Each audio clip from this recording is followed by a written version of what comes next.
તાજા સમાચાર તમારી ભાષામાં મેળવવા માટે ડાઉનલોડ કરો ગુજરાતી મિડ ડેની એપ। बदल गए हैं दिन बदल गए जज्बात। बिग बॉस आपने आयशा को लाया, बदल गए हैं आप। इनका जवाब पत्थर से देते हैं और मैं छोड़ती नहीं, मैं किसी को नहीं छोड़ती। क्या लग रहा है अपनी शक्तियों का गलत इस्तेमाल किया गया, ऐसे कहते ऋतिक रोशन सर माँ मेरी शक्तियों का गलत इस्तेमाल हुआ है? हाँ बिल्कुल, डेफिनेटली बहुत ही ज़्यादा गलत इस्तेमाल हुआ है। अगर थोड़ा सा सेंसिबल होती ईशा और बिग बॉस का साइन समझती कि किसको निकालना है तो वो अच्छा, बिग बॉस भी शायद उससे खुश होते और एक फेयर कैप्टन की तरह ईशा की भी इमेज थोड़ी अच्छी जाती, जो अभी बिल्कुल नहीं जा रही। तो इट वाज वेरी क्लियर कि उन्होंने बहुत अनफेयर डिसीजन लिया है जानबूझ के, और ये पावर उनके हाथ में देनी नहीं चाहिए थी, बट क्या ही कर सकते हैं। आपको क्या लगता है आपकी तरफ से कोई ऐसी दिक्कत नहीं की गई थी, उन्हीं की तरफ से हुआ था जो हुआ था? क्योंकि दिक्कत एज इन मतलब रूल ब्रेकिंग है या फिर और भी बॉन्ड्स की बात करो? रूल ब्रेकिंग तो आपके सामने है, बॉन्ड भी मैंने बनाया था ईशा से। अच्छा हाँ, झगड़े होते हैं उस घर में, बट उसका आप बदला एविक्शन पे निकालोगे तो फिर क्या है, मतलब I don't know what you are doing in the house. अगर मेरे को बहुत कायर लगी है ईशा ये डिसीजन लेके, क्योंकि उन्होंने एक स्ट्रॉन्ग पर्सनालिटी को जो उनको दबा रही थी, एक तरह से उन पर भारी पड़ रही थी, उन्होंने उसी को निकाला है। उसमें हिम्मत नहीं है मुझसे लड़ने की, सीधी सी बात है। इट वॉज़ वेरी क्लियर कि वो मुंह पे नहीं आ सकती, मुंह पे लड़ नहीं सकती, इसीलिए उन्होंने हटा दिया रास्ते से। अगर घर के दिन और अगर आप उस दिन रहते तो फिर ईशा के किस तरीके का जवाब देते? मैं बहुत गंदा जवाब देती, ईंट का जवाब पत्थर से देती हूँ, और मैं छोड़ती नहीं, मैं किसी को नहीं छोड़ती। अगर घर की थीम की बात करूँ, दिल दिमाग और दम, क्या लगता है इन तीनों में कौन नहीं बैठता? इन तीनों में कौन नहीं बैठता? जो आ गया हो, मतलब इन तीनों के अलावा एक इंसान हो घर में कोई जिसके पास तीनों नहीं है, ना दिल है, दिमाग है, ना दम।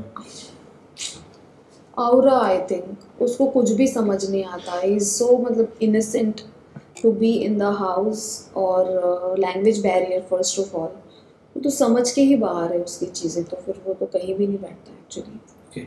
विकी को लेकर आपकी क्या राय है मैम? क्या ही राय दूँ उनको छोड़ो अभी वो मेरी राय के लायक नहीं है। एंड अंकिता? फेक इंसान है, बहुत ज़्यादा, बहुत नेगेटिव पर्सन। एंड आयशा के अंदर थोड़ा सा मुनावर में थोड़ा बदलाव नजर आ रहा है, और मनारा भी थोड़ी कहीं ना कहीं मुनव्वर में बदलाव नजर आ रहा है। वो कहीं ना कहीं थोड़ा सा बदल चुका है गेम में, ऐसा लगता है आपको? बदल गए हैं दिन बदल गए जज्बात। बिग बॉस आपने आयशा को लाया, बदल गए हैं आप। तो ठीक है, अच्छा है, बदल गए तो बहुत ही बढ़िया बात है। कम से कम गेम तो दिखा उनका कुछ। अगर बदल गए, मुझे तो नहीं, मैं जब तक थी मुझे कुछ नहीं बदलाव दिखा, और ही बेवकूफ़ी कर रहे थे अंदर। बाहर आने के बाद आपको ऐसा लगा कि यार ये मुंह पे कुछ और था, दिख कुछ और रहा है?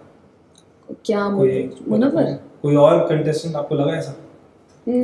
सब ऐसे ही है यार, मुंह पे कुछ और है, दिल में कुछ और, जुबान पे कुछ और सामने कुछ और। वो तो था ही, वो तो सभी ऐसे थे। मैं सबको पहचान गई थी कि कौन क्या कर रहा है यहाँ पे। तो मेरे लिए तो बहुत इजी था सबको भापना, तो भाप लिया मैंने, और उनको बोल भी दिया मुंह पे, और इसीलिए आज मैं यहाँ बैठी हूँ।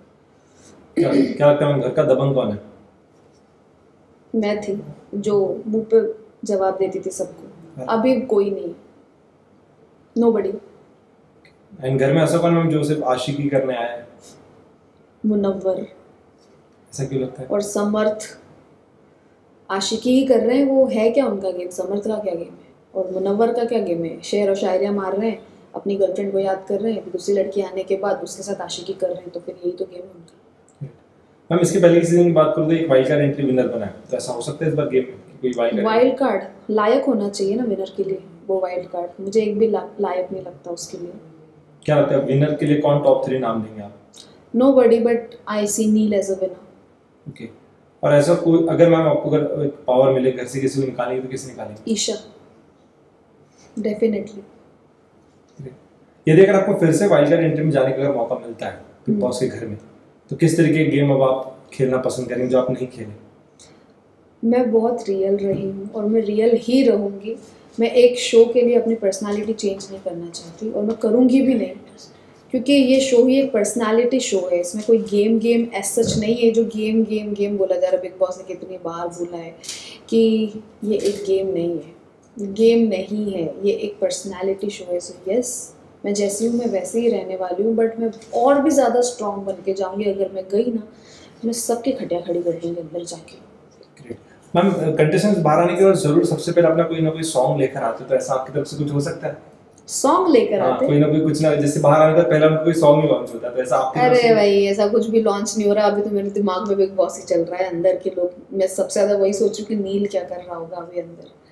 मैंने देखा नहीं है अभी तक, जस्ट एक एपिसोड का एंड जो डिसीजन था वही देखा है मैंने, और लाइव भी नहीं देखा मैंने। मुझे देखना है कि नील क्या कर रहा है अंदर। He must be worried about me, और मुझे भी चिंता हो रही है उसकी कि वो क्या फील कर रहा होगा, कैसे क्या होगा अंदर उसके साथ। सो जब आपको पता चला कि आप घर से निकल रहे हो, सबसे पहला ख्याल क्या आया दिमाग में? कोई ख्याल ही नहीं था। आई वॉज लाइक कि मेरी जो गलती नहीं है उसके लिए मुझे निकाल दिया जा रहा है, तो मैं क्या ही बोलूँ इस चीज़ पे। इट वॉज वेरी क्लियर, और I walked out very gracefully. Seriously मैं ऐसे हंसते हंसते बाहर आई हूँ, और मैंने टाइम ही नहीं लिया वहाँ पे रुकने का। So I am so proud of myself कि यार। Any last message to your friends, families, fans, Neels, anyone? Yes, message यही है कि गाइज आपने मुझे बहुत ज़्यादा सपोर्ट दिया है, बहुत प्यार दिया है, और मैं आपसे यही रिक्वेस्ट करूँगी कि नील अंदर है, आप, मैं तो बाहर आ गई हूँ, उसको बहुत सपोर्ट कीजिए। प्लीज़ प्लीज़ प्लीज़ नील को सपोर्ट करो, क्योंकि he need your support. Just make him win. Thank you. Subscribe કરો Gujarati mid day. Bell icon પર ક્લિક કરીને મેળવો તમામ વિડીયોના ડાયરેક્ટ નોટિફિકેશન.